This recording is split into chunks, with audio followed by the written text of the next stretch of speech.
राहाता तालुक्यामधील धनगरवाडी पंचक्रोशीत योगीराज सद्गुरू गंगागिरी महाराज यांचा 179वा अखंड हरिनाम सप्ताहाच्या ध्वजारोहणाचा कार्यक्रम मठाधिपती रामगिरी महाराज व जिल्ह्याचे पालकमंत्री डॉ. राधाकृष्ण विखे पाटील यांच्या प्रमुख उपस्थितीमध्ये नुकताच संपन्न झाला. दिनांक 18 ऑगस्टपासून अखंड हरिनाम सप्ताहाला सुरुवात होणार आहे. धनगरवाडी येथे योगीराज सद्गुरू श्री गंगागिरीजी महाराज यांच्या 179व्या अखंड हरिनाम सप्ताहानिमित्ताने आयोजित कार्यक्रमाअंतर्गत ध्वजारोहण सोहळा हजारो भाविकांच्या उपस्थितीमध्ये भक्तिमय वातावरणामध्ये आणि उत्साहात पार पडला. मठाधिपती रामगिरी महाराजांच्या शुभ हस्ते व राज्याचे जलसंपदा मंत्री तथा पालकमंत्री नामदार राधाकृष्ण विखे पाटील यांच्या मार्गदर्शनाखाली धार्मिक सोहळा संपन्न झाला. ध्वजारोहणावेळी वैदिक मंत्रोच्चार, टाळ मृदुंगाच्या गजरात जय जय रामकृष्ण हरीच्या अखंड नामघोषामध्ये भगवा ध्वज फडकवण्यात आला. या प्रसंगी परिसर भक्तिमय वातावरणामध्ये दुमदुमून गेला होता. या कार्यक्रमास विविध क्षेत्रातील मान्यवर, वारकरी, भाविक, ग्रामस्थ मोठ्या संख्येने हजर होते. ध्वजारोहणानंतर उपस्थित मान्यवरांनी अखंड हरिनाम सप्ताहाचे धार्मिक, सामाजिक व सांस्कृतिक महत्त्व अधोरेखित केले. सप्ताह काळात कीर्तन, प्रवचन, भजन, हरिनाम संकीर्तन, धार्मिक कार्यक्रमांचं आयोजन करण्यात आलं असून पंचक्रोशीतील भाविकांनी मोठ्या संख्येनं उपस्थित राहून दर्शन व नामस्मरणाचा लाभ घ्यावा असं आवाहन आयोजकांनी केले. तर कार्यक्रम आटोपल्यानंतर उपस्थित भाविकांसाठी महाप्रसादाचं आयोजन देखील करण्यात आलं होतं. अखंड हरिनाम सप्ताहाच्या निमित्तानं हा ध्वजारोहण सोहळा या ठिकाणी संपन्न होतोय. या निमित्तानं आपल्या सर्वांचं अतिशय मंगलमय सोहळ्याच्या निमित्तानं आपल्या सर्वांचं मनपूर्वक मी स्वागत करतो. 179 वर्ष ही अखंडपणे सुरू असणारी परंपरा ही दिवसागणी एक नवीन विक्रम प्रस्थापित करते. आणि एकमेव कारण म्हणजे या सगळ्या सप्ताहाला एक अध्यात्माचं अधिष्ठान मिळालेलं आहे. मी सुरुवातीला उल्लेख केला की आता 20 शताब्दीकडे या सप्ताहाची वाटचाल होते. 179 वर्ष आता थोड्या दिवसामध्ये 200 वर्षापर्यंत आपण जाणार. म्हणजे आपल्या जेवढं 200 वर्षाचा सप्ताह पाहण्यासाठी आपल्या सगळ्यांचं वय वाढावं अशी मी प्रार्थना करतो.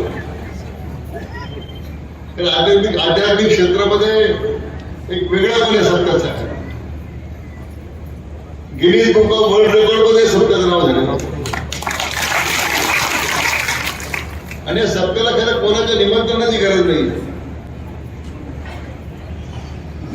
पुढे गाड्या पाठवा लागत नाही, काय व्यवस्था आहे ती विचारावं लागत नाही.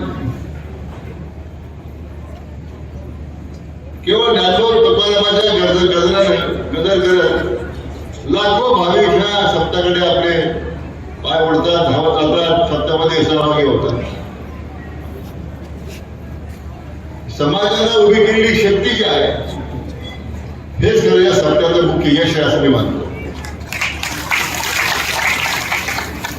नुकतीच आता आषाढी वारी आषाढी एकादश संपन्न झाली. मी स्वतः पंढरपूरला गेलो.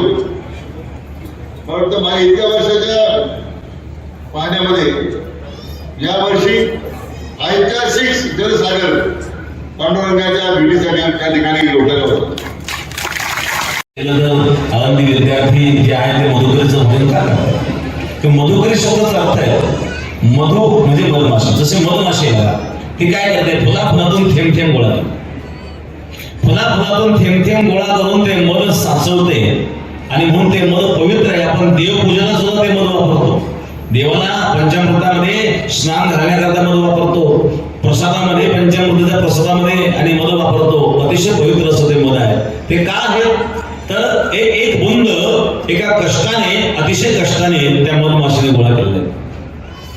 अशा प्रकारे घराघरातून भाकरी गोळा करणं ही जी वृत्ती आहे ही मधुकरी वृत्ती आहे. त्या मधमाशीसारखी घराघरातून भाकरी गोळा करून एकत्रित येऊन तो प्रसाद जो वाटला जातो तो अतिशय पवित्र अशा प्रकारचा प्रसाद असतो. पवित्र ते अन्न हरिचिंतने भोजन. आणि अशा प्रकारचं असणारं हे अन्नदान गंगागिरी महाराजांनी सुरू केलं. सहज रीतीने 179 वर्ष होत आहेत ही परंपरा अखंडित चालू आहे. बऱ्याच ठिकाणी सप्ताह सुरू होतात, 10-5 वर्ष टिकतात, नंतर परंपरा बंद पडतात. काही अनेक मोठे मोठे आश्रम आहेत की आज त्या आश्रम झाडण्याकरता माणसं नाही.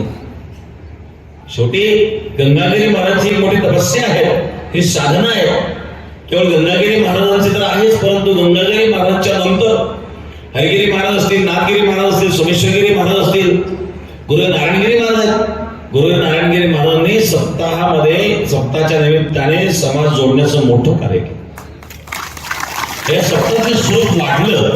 हे स्वरूप वाढण्याकरता सर्वात मोठा सेनाचा वाटा या परंपरेत कोणाचा असेल तर गुरु नारायणगिरी महाराजांचा. आज तर आधुनिक काय, आज आपल्याला एखादा प्रचार प्रसार करायचा असेल तर सोशल मीडियाचं माध्यम आपल्याला वापरता येतं. हे माध्यम त्यावेळेला नव्हतं आणि म्हणून गुरुवर्य नारायणगिरी महाराजांनी जो समाज जोडला आणि नुसता जोडलाच नाही तर ठोकून टाकून तयार केला.